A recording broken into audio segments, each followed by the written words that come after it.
Rev up your engines!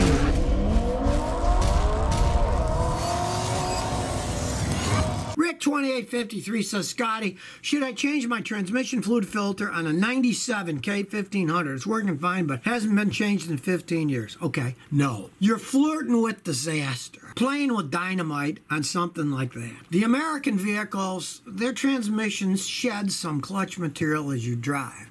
A lot of times, that shedded clutch material increases the amount of friction in the fluid, and that's what's keeping them going down the road and not slipping. More friction, they're going to slip less. I've had people with those old vehicles, they'll change it, and immediately the transmissions start to slip. Sometimes they won't even drive under their own power. Leave it alone. It's old. Just leave it. You know, if something does go wrong with it and it starts working bad, you might try it just for what the heck. But if it's working fine now, leave it alone. I wouldn't touch it. JLS says, there needs to be a serious discussion of when to actually change air filters. Air filters get dirty. But how do they get dirty? Depending upon one main thing. How dirty it is where you live. Now, I live in downtown Houston, Texas. They're building things all over the place. There's dust everywhere, and filters can get dirty really fast. Now, in my own cars, I just once a month take the filters out, and I tap them, and dust comes off. Then I get my shop vac. Suck all the dirt off of them, clean them some more, put them back in. Now, when they're really bad, you can take the filter out, put them up to the sun.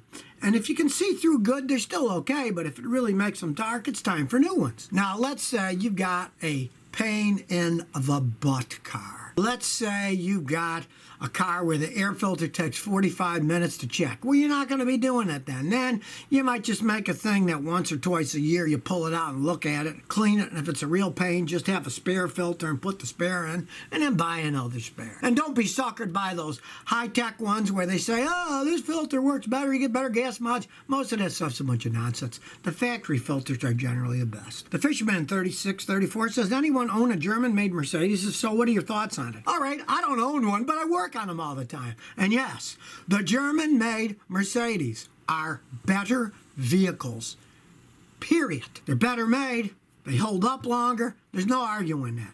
Now, you're paying a lot of money, and they still have, you know, their resale value is pretty crummy here in the United States, but they are better built than the ones that they make other places. There's no arguing that. But that said, if you want to get a luxurious type car, I'd much rather get a Japanese-built Lexus than a German-built Mercedes because I'm cheap, and I don't want to spend money fixing them, and they cost a lot less than the Mercedes for a comparable car. Josh McDonald Gugas. Scotty, I got an 87 Toyota Hiace. The temperature gauge only works when the ignition's on, but the engine not running. As soon as you start the engine, the gauge dies. Coolant temperature sensor replaced. Any ideas?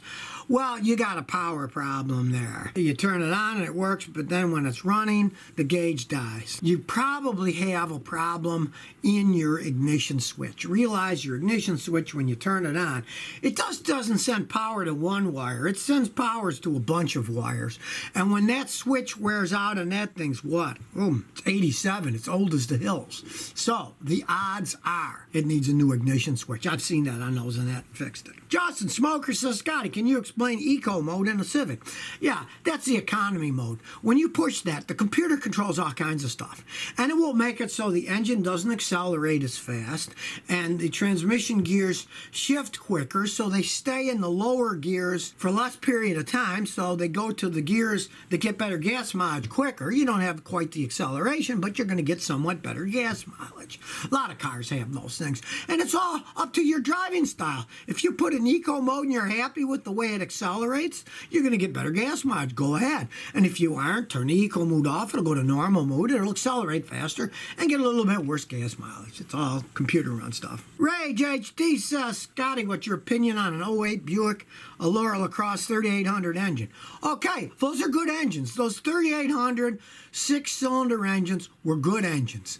They could last a long time. The rest of the vehicle, they're okay, you know, but the 3800 was a very good engine. That's the one thing. A lot of the GM, the engines are okay. It's the automatic transmissions, the air conditioning, electronics that go bad on those things a lot. Milo Cabal says, in the future, everybody who can't afford a Tesla will buy a VW electric vehicle or a Chinese electric vehicle. Yeah, we should add or a Ford electric vehicle, because Ford just signed a deal with Volkswagen Michigan that they're going to be working on electric cars together, so Ford will probably get in there. Hey, these people aren't stupid.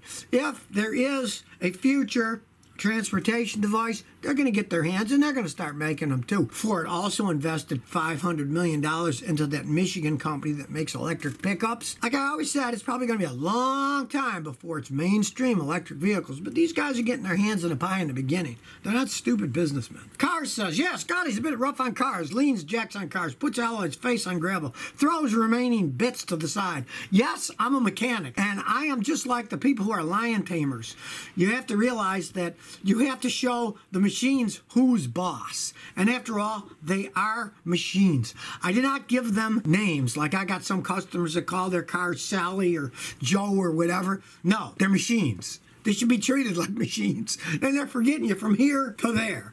You know, if you want to be an absolute fanatic about everything, do the stuff yourself, you know, do your own work. I know a mechanic, and he is so anal. He has his tools, and on the wall, he has a picture outline of the tool, so he knows, well, that one fits right over its outline, and that one, too much for me. My garage is pigsty, but I don't care. I fix people's cars, make them happy, and show people how to save money, and that's what I'm doing, and I'm not going to change.